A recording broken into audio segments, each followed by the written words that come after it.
নমস্কার বন্ধুরা, আজকে আমি তৈরি করব চিংড়ি মাছ সর্ষে আর পোস্ত দিয়ে। তো চিংড়ি মাছটা বাজার থেকে কেটেই এনেছে, তা আমি শুধু একটু পরিষ্কার করে ধুয়ে নিয়েছি।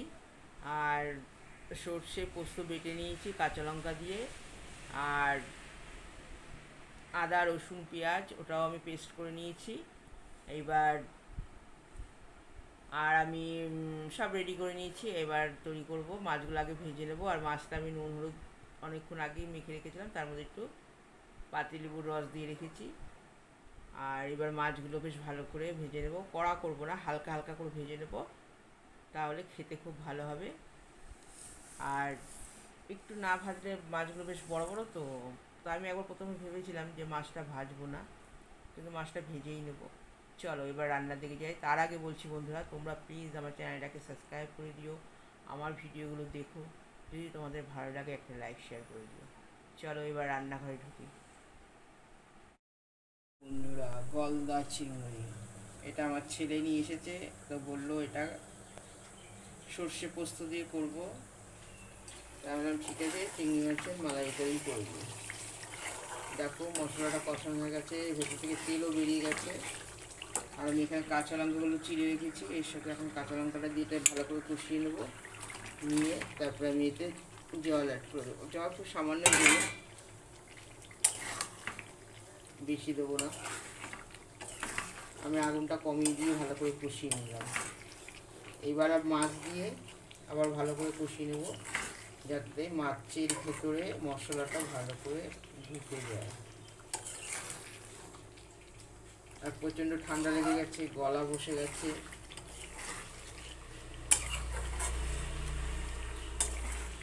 দেখেছো মাছের পিসগুলো একটা কত বড় বড়। যখন লম্বা, এখন তো গুটিয়ে গেছে, যখন লম্বা ছিল অনেকটা বড় ছিল।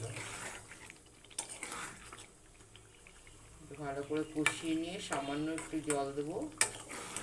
দেখো মশলাটা কত সুন্দর হয়েছে।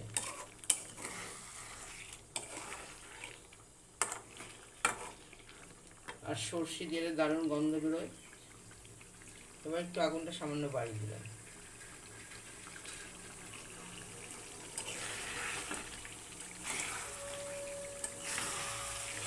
চিংড়ি মাছ আমার ছেলে খুব ভালো খায়, আর আমি চিংড়ি মাছ খুব একটা ভালো খাই না, কিন্তু এই চিংড়ি মাছগুলো আমার খুব পছন্দ হয়েছে। এত বড় বড় চিংড়ি মাছ তো,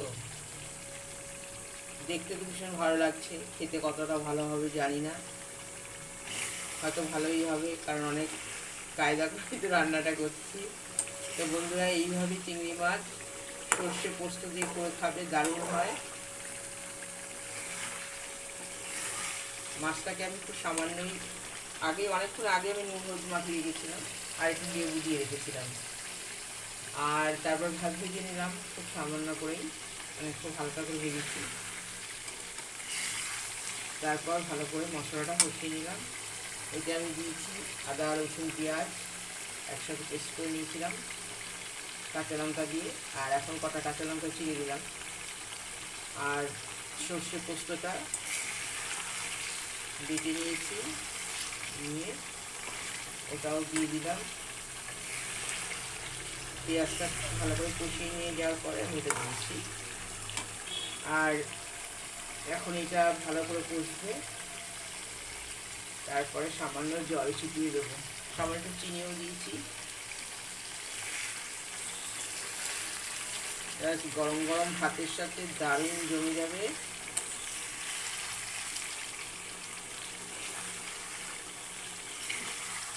ও বাজার থেকে নিয়ে কেটেও নিয়ে এসছে, আমাকে মানে খাটনিটা কমিয়ে দিয়েছে, আমাকে করতে হয়নি।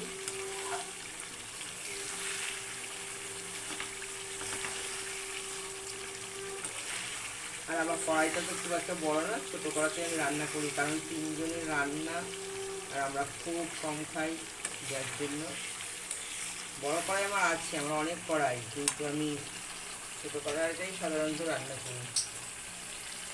দেখো কত সুন্দর কালার হয়েছে, আর কি ভালো লাগছে দেখতে। এবার একটু জলে দিয়ে দেবো।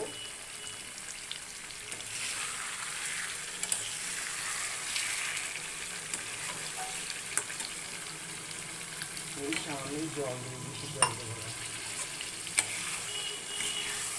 আমার কথা বলতে আমার নিজেরই প্রবলেম হচ্ছে, মানে এতটাই করার প্রবলেম হচ্ছে।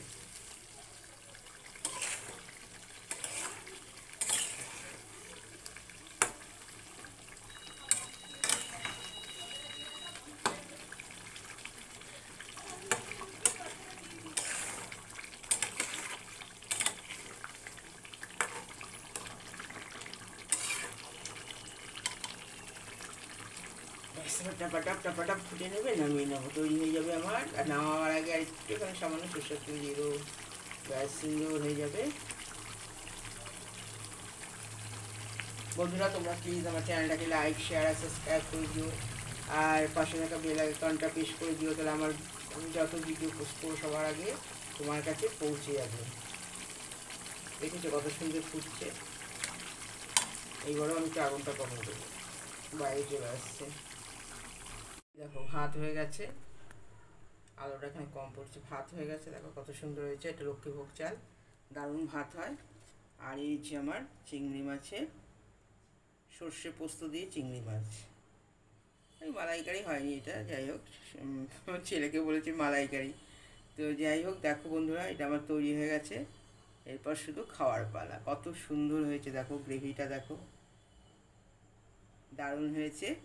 তো বন্ধুরা আজকের ভিডিওটা এখানেই শেষ করছি, আর আবার আসবো একটা নতুন রেসিপি নিয়ে। ততক্ষণ সবাই খুব ভালো থেকো, সুস্থ থেকো, নমস্কার। আর এইভাবে বাড়িতে করে খাবে, দারুণ হয়।